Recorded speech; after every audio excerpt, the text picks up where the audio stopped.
Pour yourself a cold one. Let's strike 'em, huh? And listen to Ross Tucker break down the top college prospects on another tasty edition of The College Draft. Yeah, it is Daddy Soda time here on the College Draft Podcast presented by DraftKings. What a day to be going over the championship game. Certainly a lot of time we'll spend on the FBS championship game last night and the top prospects in that one, as well as the FCS championship game, which was disappointing from a competitive standpoint that I called on Saturday. We've got more all-star games this week, and no one has a greater breadth or depth of knowledge than our guy, Emory Hunt, the czar of the telestrator. No, the czar of the what? Playbook. The czar of the playbook. Check him out on Twitter at FBallGamePlan. I am at Ross Tucker NFL. All of our shows can be found at Ross Tucker Pod. He's also Football Game Plan on YouTube. We are youtube.com/Ross Tucker NFL. If you want to check us out on YouTube, you can always watch this show, which I encourage you to do. And if you haven't ordered the draft guide yet, I mean, what are we even doing? Footballgameplan.com/2022 draft guide. It is the best of its kind. How many pages was it last year, Emory? I would say over 600 something pages. Like, matter of fact, 728 to be exact. Yeah, so the only thing I don't like about Emory is I like to think that I love football more than anybody else. Emory tests that. Emory tests that. When I see how big his guide is and all the things that Emory does in the high school games he drives to, Emory might have me I should have never even brought Emory on this show because now I can't plead the fifth. All right, so Emory, I am so pumped up for today. The FBS recap, the FCS recap, and then getting into some of these all-star games. There's a lot to talk about from the FBS game last night. Obviously, Georgia took down Alabama. I want to get into the prospects, but I also just want to talk about the game a little bit with you and sort of give you a blank canvas just to give me, before I get into specific questions, just what are some of the things that stood out to you about last night's game? I loved how competitive the game was, number one, but I also love the fact that we saw many strength versus strength battles take place and became a stalemate, O-line, D-line on both sides, right? Then we saw run game linebackers on both sides. Georgia had a slight edge in the running back department. They had some matchups that they were able to win in that regard. Wide receiver, secondary. That was the biggest matchup out on the perimeter. They were weaker in the secondary. Georgia was. Alabama was weakened at wide receiver, so it kind of stalemated. On the other side, we saw the receivers for Georgia sort of have some success until, late in the game they did, more so than in the beginning part of the game, outside of the great catch by George Pickens. So it really came down to which quarterback can make the plays to keep their team afloat and also help their team win. And Stetson Bennett made just a few more plays than the Heisman Trophy winner Bryce Young. So I thought it was an even game across the board, which really came down from a matchup perspective, and it really came down to which quarterback can make the plays. And we saw Stetson Bennett make a couple of key ones, including a big throw deep down the field for a touchdown. Yeah, man, I got a lot of thoughts. And tell me if you agree, disagree. I think it's rare to see a team that I believe clearly had more players and more physical ability than Alabama. I mean, second half, the fourth quarter, the O-line for Georgia, they were like out Bama-ing Bama. Like that offensive line for Georgia was starting to get after it. And Georgia's front seven was just better. Like Georgia's safeties scene. I love that dude. I absolutely love that dude. But Alabama always has a guy like him, like Minkah Fitzpatrick or something like that. It just seemed like Georgia to me was more like Alabama than Alabama was. Usually, Alabama has like the better roster, but the team they're playing might have a quarterback that's playing really well or whatever, and that's how they got there. I thought it was the opposite. I thought Georgia had more, whatever you want to call them, monsters, dudes, freak shows, even just the acceleration of their linebackers, their guys in the secondary. It looked like Reuben Foster looked at Alabama. I'm telling you, now Alabama still has some guys, but I don't think quite as many. I thought for most of the game, I thought Bryce Young was a difference in the game and why Alabama was ahead. I thought he was playing better than Bennett, probably for the most part, through the first half, maybe three quarters. I thought Bama got certainly the better of the officiating. I don't think there's any question that they got a number of breaks to go their way. I mean, I wrote down a couple of them. I thought Bryce Young, if he didn't fumble early in the game with Jordan Davis, I thought that was intentional grounding then. The kick catch interference, I didn't agree with. The illegal hands to the ear hole, I've never even heard of on 54. And then they even had, the Stetson Bennett. I thought that was an incomplete pass. I mean, he had possession of the ball. He was going forward. So whatever. It doesn't matter. Ultimately, Georgia won anyway. I thought Bama was a little bit better coached. It felt like for most of the game, they were kind of one step ahead of Georgia, whether it was blitz pickup or getting the ball out quick. But ultimately, Georgia's talent and perseverance sort of was able to overcome Bryce Young, the coaching, and the officiating. That was kind of my 30,000-foot level read.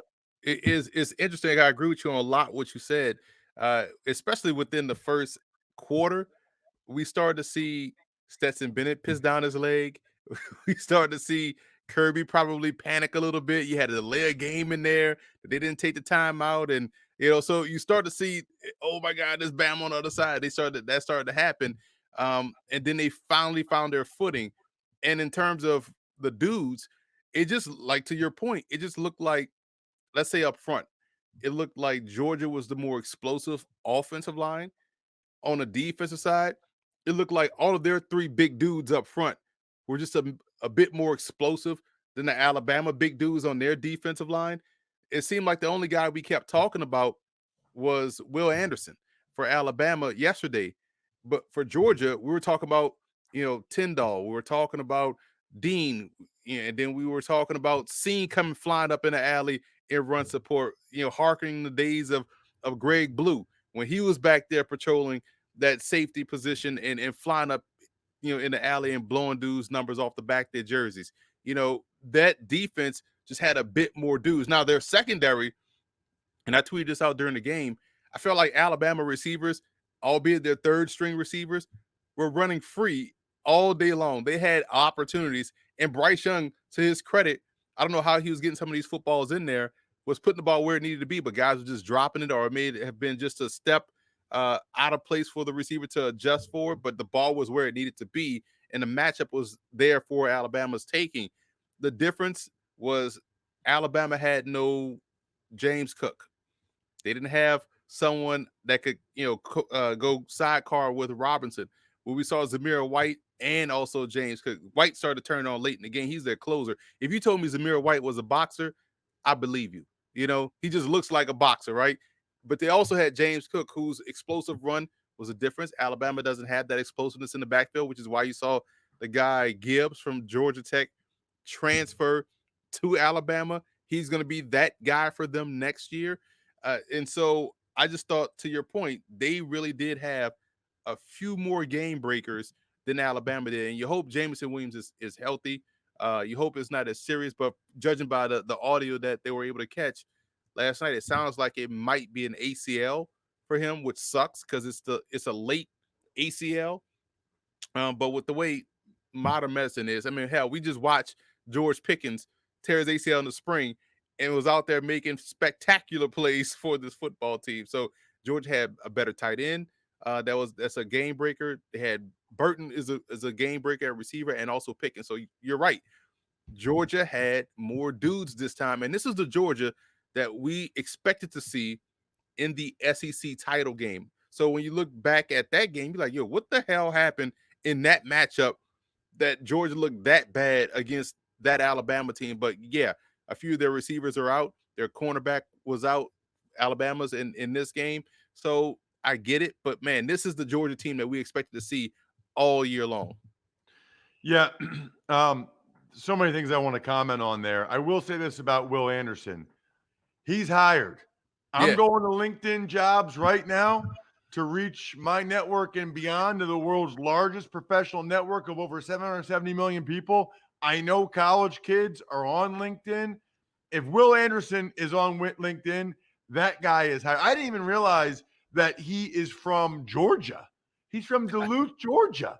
That's unbelievable. With LinkedIn Jobs, Emory, you can focus on candidates with just the right skills and experience and use screening questions to get your role in front of only the most qualified. Then you quickly filter and prioritize who you'd like to interview and hire. There's a reason why small businesses like ours rate LinkedIn Jobs #1 in delivering quality hires versus leading competitors. LinkedIn Jobs helps you find the candidates you want to talk to faster. Did you know every week, nearly 40 million job seekers visit LinkedIn? Post your job for free at linkedin.com/draft. That's linkedin.com/draft to post your job for free. Terms and conditions apply. So let's start with the Jamison Williams thing because it kind of ties into Will Anderson. You know, I saw where Dr. Chow on Twitter, and I retweeted him at Ross Tucker NFL, thinks that Jamison Williams tore his ACL and MCL, which makes it significantly worse when you get them both, is my understanding. And it definitely had an impact on the game. But I got to tell you, Emory, I tweeted this last night at Ross Tucker NFL, and a lot of people got upset about it, I guess, or just it bothers them because they're just college football fans. They just want to see these kids play. But I think college football's opt-out problem is about to become a lot worse. You know, you see a guy like that tear his ACL and MCL in the national championship game. If he doesn't go in the first round, they'll have even more issues. The reality is, though, he's going to go lower than he normally would, and he just cost himself. I want to rephrase that. He just lost, not cost himself. He just lost millions of dollars. Even if he's the 22nd pick instead of the 16th pick, that's millions of dollars. And so I got to wonder, Emory, if we're going to see guys opt out of playoff games. Everyone's like, dude, it's the national championship. It's a national championship game. I wasn't talking about necessarily opting out of the national championship game, although I do wonder if there will be guys that opt out of playoff games. And certainly the other bowl games, this is only going to reinforce the decision that a lot of young men made to not play in those. Yeah, think about it, Ross. We were talking the last show whether or not a guy like Christian Watson for North Dakota State was going to play in the championship game because, again, he hadn't been healthy. He hadn't played in all of the playoff games, and he has the all-star game circuits, you know, coming up, like Senior Bowl, Shrine Game. I think Senior Bowl he's going to go to. So you hadn't played all playoffs. Do you run the risk? And we saw what that field looked like for the FCS championship game. Do you run the risk and play in this game and risk injury, or do you save yourself, continue to get healthy, and be at your healthiest for your all-star game circuit where you got to interview and all that stuff like that? So I agree with you, and people, I think we can easily trace back this whole opt-out thing to Jalen Smith getting hurt in the Fiesta Bowl, Ohio State. Once that happened, then you started to see everybody else think differently. Leonard Fournette, Christian McCaffrey. It made more sense because, like, man, And to be completely honest, Jalen Smith was never the same. You know, Correct. never the same. Correct. Even People when he don't got point back. that out. He did get a good second contract, but that guy was electric. Mhm. And now he's out of the league. I don't know. I think maybe the Giants signed him for the last game, which says something. Right. And so everything that we liked about Jalen Smith as a prospect going into that game, we never saw that player ever again. Even and this is before that, the Willis McGahee injury in the Fiesta Bowl against Ohio State. Quiet as kept, McGahee was never the same explosiveness wise after that injury. Yep. And so when people look at that, if you're those type of players, man, it'll be hard to really say, is it worth it? You know what I'm saying? To play. That's a hard decision. Because again, Jamison Williams, we don't know what the ramifications are post this injury. Let's look at a guy last year in Jalen Waddle. He still walks with a limp, a noticeable limp. And he went in that game, that championship game last year against Ohio State, still not fully healthy, and was limping severely in that game. How much of his raw explosiveness did he lose by playing hurt or getting hurt on that, benign punt return, right? So I think it's gonna, like you said, I also feel as though it's gonna get bigger. And from a player's perspective, it just makes so much sense to not play if you are that highly valued, especially when speed and explosiveness is your forte. Emory, I got to be honest with you. If Will Anderson was my brother or my son, I would really, he should be the number one pick in the draft this year. I would have a really tough time having him go out there for 14 football games next year. It's like there's a $38 million pot of gold, 40 million next year at the end of the rainbow. That's his to have, but he's got to go through these 14 minefields, let alone practice to get there.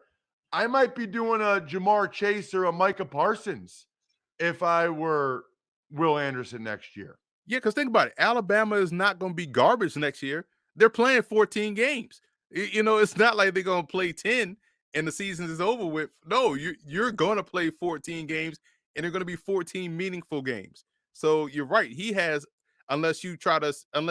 But again, you can't have it either way, because I won't play in the non-conference slate.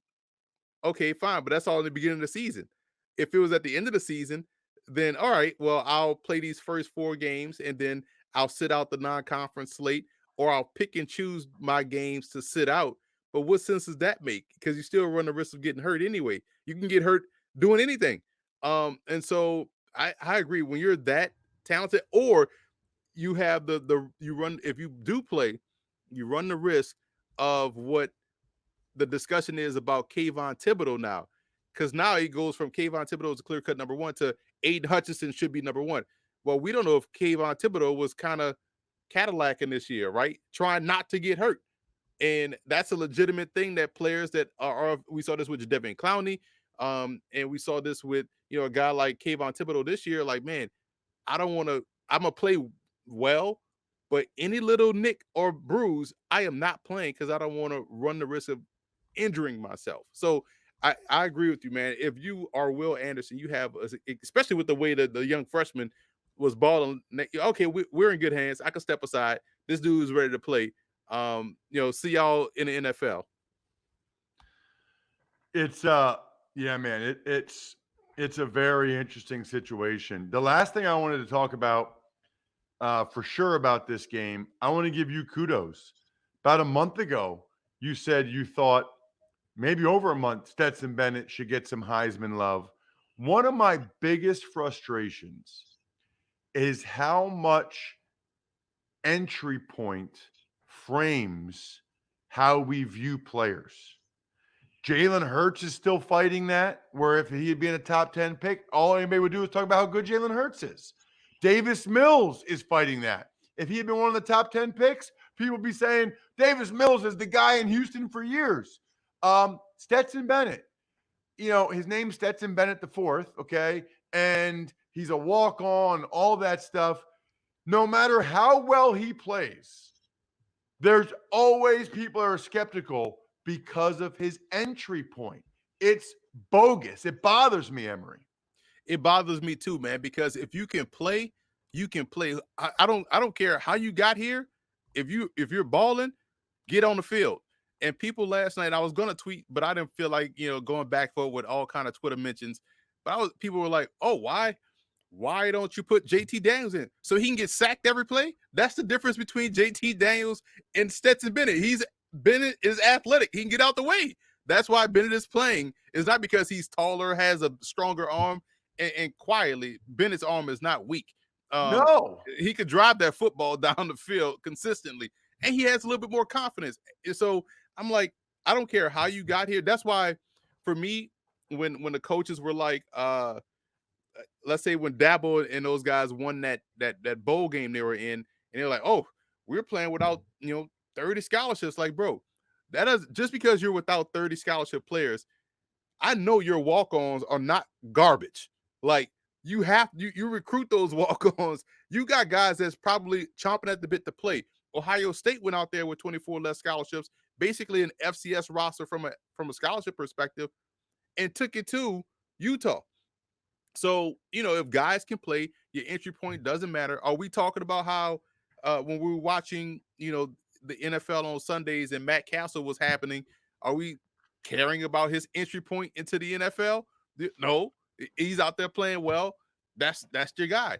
If you're Stetson Bennett, as long as he's out there playing well, leave him out there. And it wasn't because of the run game or the defense. Well, the defense did play a significant role, but you had to make plays on offense, and Stetson Bennett is a big reason why you are in this game anyway. So ride with the guy, and people will, again, people talk about all the 5 stars that they have on the sideline. Well, what does that say about Stetson Bennett if they're still on the sideline? Don't people think about that? Like, if he's out there and there's all these superstars on the sideline, these superstar quarterbacks, well, what that says about Stetson Bennett?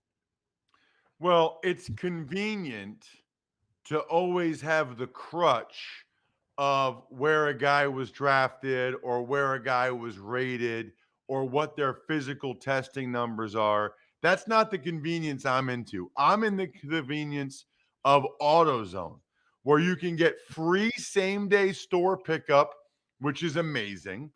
Look, the last thing people like Emory and I can do is wait in line for 20 minutes to ask somebody about a part or something. No. Not during football season, that's for sure. Or you can just order it with free next day delivery, and they just bring it to you, which I'm pretty sure is what Emory does because he didn't have time to go to the store. He does the free next day delivery. Every car is different, and that means every car job is too. That's why AutoZone offers you more ways to shop your way. So next time you're starting a job, start it by shopping your way at AutoZone.com with their free same-day pickup and free next-day delivery. Get in the zone, AutoZone. All right, Emory, let's touch on the FCS a little bit. I was there, obviously. Disappointing game in that it wasn't competitive. I will say this. I was impressed by several of the North Dakota State prospects. Watson looked healthy and made several plays. That's unbelievable to me that a kid from Tampa somehow went North Dakota State. 6'5", 210, and he runs well, Emory. Yeah, and that's someone, there's been a pipeline from Tampa to North Dakota State. They had a couple of corners. Marcus Williams, I believe, was one of them. They ended up playing a long time with the Houston Texans and New Orleans Saints. It was an interception machine. He was at the East West Shrine Bowl that year I was down there. I want to say it was 2014 or 15. And he was balling out that way. You had this safety that was out there. I think he's now in the CFL. I can't remember his name, but he was from Tampa.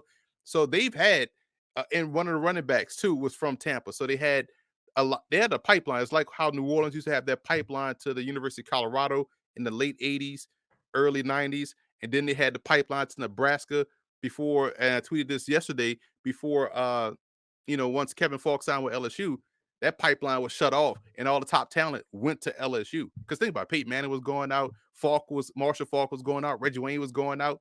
Once Falk signed, whoop, fence around the state. And so North Dakota State has been able to get their speed and athleticism from speed and athleticism areas and been able to build their foundation, their point of attack play from point of attack foundation areas, Minnesota, Dakota. So it has worked out perfectly. And for Watson, the fact that he's 6'5", 210 and runs like a deer, but also returns kicks and punts, that speaks of his footwork. And they have him lined up in the backfield at times too. That speaks of his versatility. It's ridiculous how talented and athletic that dude is. Yeah, their offensive line was awesome. The other thing I would say, I think Lipke will be a pretty good prospect next year. He can play fullback, he can play tailback, he can play tight end. I had him on the show in the offseason, he being Kyle Juszczyk, and we kind of joked about how every year there's like 5 next Kyle Juszczyks, which is like, come on, man. Like, he's a pretty good athlete. He's pretty good. I will say this. Lipke has a lot of Juszczyk traits to him, and I wouldn't be surprised if somebody looks at him in that role, but he's only a junior. Yeah, and you saw, I love the touchdown run he had where it was a clear, lane to the end zone. But now I got to make this point and run this dude over before I get in the end zone. I thought that was awesome. Did you see his nickname, Emory? His nickname is the Majestic Beast, which is just incredible. I'll say this too. For Montana State, I thought Troy Anderson was fine. I could see what people are excited about in terms of the size and athleticism. He needs to work on getting off blocks. Yeah. He doesn't see things great yet. He doesn't have great he's not great at defeating blocks. I thought he was a little disappointing. I will say this though, Emory. How about that running back for Montana State? That dude runs hard. I like him. He'll be back next year too. Yeah, Isaiah Fonte. That was the big piece for their offense going into this game. Hey, will Afonso be healthy enough to go? He was. You saw how much of a difference he made. And I tweeted this out as soon as it happened. Man, what a difference Tommy Mellott made in that game. Because that first drive, they were slowly mowing down North Dakota State. And then he gets out, and all of a sudden, North Dakota State just like, oh, there's no threat. We're about to just full-fledged pressure, and game was over. And it sucked because that game probably would have been a back-and-forth high-scoring one if Tommy Mellott was playing, because of the combination of his running ability along with Afonso. That's what made them very tough to beat in the playoffs. That's why they beat the brakes off Sam Houston. That's why they was really mowing down opponents in the playoffs to get to this game. Yeah, that was a major, major bummer. 2 more quick things. Number 1, overcoming the odds, rewriting the playbook, delivering under pressure. The MVPs of small business lead their teams to victory all year long. Visa is proud to provide playmakers everywhere with more tools to help grow their business, help them achieve even greater success, because the more people we can empower, the more we all win. Visa, a network working for everyone. Are there all-star games this week, Emory, or are they next week? What's the breakdown? There are 3 this week. One that's going to be ending today on Tuesday or Wednesday as we talk about this on Tuesday. One that's starting, 2 that's starting, and one that will start that runs into next week. So you got the College Gridiron Showcase that's ending on Wednesday. They don't have a game; they have a scrimmage, which is great. You have the Hula Bowl starting on today, and it runs until Saturday. That game is on CBS Sports Network. Friday, Thursday, you have the Tropical Bowl that's starting, and they practice 2 days, and then their game is on Saturday as well. And I think Friday down in Salem, Virginia, you have the Dream Bowl, which is starting, which is another smaller all-star game. Their game ends on the 17th, Martin Luther King Day. But the Tropical Bowl and Hula Bowl would have been ideal. I'm so upset I'm not able to get down there this week because they're both in Orlando. So I would have been able to do one practice was in the morning and one was in the afternoon, late afternoon. So it would have been perfect for me. But here's what I want to do. Next week, in addition to starting to preview the Senior Bowl and the Shrine Game, we can recap who the studs were from these other 3 bowl games this week. You know, what you heard, what you saw. I don't know if you get a chance to watch the tape of the practices or whatever, but we can do that next week. Awesome, awesome stuff, Emory. As always, please check this man out on social media. He deserves it. At FBall Game Plan on Twitter, Football Game Plan on YouTube. We are, of course, at Ross Tucker NFL, at Ross Tucker Pod. And you can check out the show on YouTube, youtube.com/Ross Tucker NFL. But the key is right now, more than half of you, if you like NFL, your team is not in the playoffs. Its time is now to order Emory's Draft Guide. It's the best of its kind. Footballgameplan.com/2022 Draft Guide. The keg is kicked. We are all tapped out. Thanks for listening to the College Draft Podcast. Make sure to also subscribe to the Ross Tucker Football Podcast, Fantasy Feast, Even Money, and The Business of Sports. All available at Apple Podcasts, rosstucker.com, or wherever podcasts can be found. A lot of times on the show, I mentioned DraftKings. Here's what you need to know. You got to be 21 or older, New Jersey, Indiana, or Pennsylvania only. New customers only. Restrictions apply. See DraftKings.com/sportsbook for details. Gambling problem, call 1-800-GAMBLER, or in Indiana, 1-800-9-WITH-IT. By the way, if what I was talking about included a deposit bonus, doesn't always, sometimes it does. Deposit bonus requires 25 times playthrough, and deposit bonuses are paid out in site credit.